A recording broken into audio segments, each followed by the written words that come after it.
ఇంకొక విషయం ఏంటంటే, దేవుని మందిరానికి రావడం కాదు కానీ సర్వశక్తుడైన దేవుని ఏం చేయాలంట?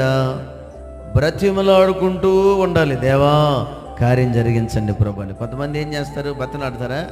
ఆన్లైన్ ప్రార్థన పెట్టి మనకి సీటు రాసి ప్రశాంతంగా వెళ్ళకెళ్ళిపోతారు. మీ తిప్పలు మీరు పడండి, మాకు మాత్రం కార్యము జరగాలి. మేము బ్రతలాడం, మేము ప్రార్థన చేయం, మేము అంగలార్చం, మేము మొరపెట్టం, మీరే మొరపెట్టండి, మీరే ప్రార్థన చేయండి అని చెప్పి ప్రేమైన దేవుని బిడ్డలారా, సేవకుడు సలహా ఇచ్చాడు అనుకోండి, వెళ్ళిపోండి, ఇబ్బంది ఏం లేదమ్మా, వెళ్ళిపోండి, మీకోసం మేము ప్రార్థన చేద్దామంటే, అమ్మయ్య ఎంత భారం దించాడు మన సేవకుడు, చాలా మంచోడని వెళ్ళిపోతారు. ప్రేమైన దేవుని బిడ్డలారా గమనించండి, అందువలన నీకు ఆశీర్వాదం ఏమీ రాదు. ఎందుకంటే సేవకుడితో కలిసి ఇతరుల క్షేమం కొరకు కూడా మనం ఏం చేయాలి? దేవుని సన్నిధిలో బ్రతిమాడాలి.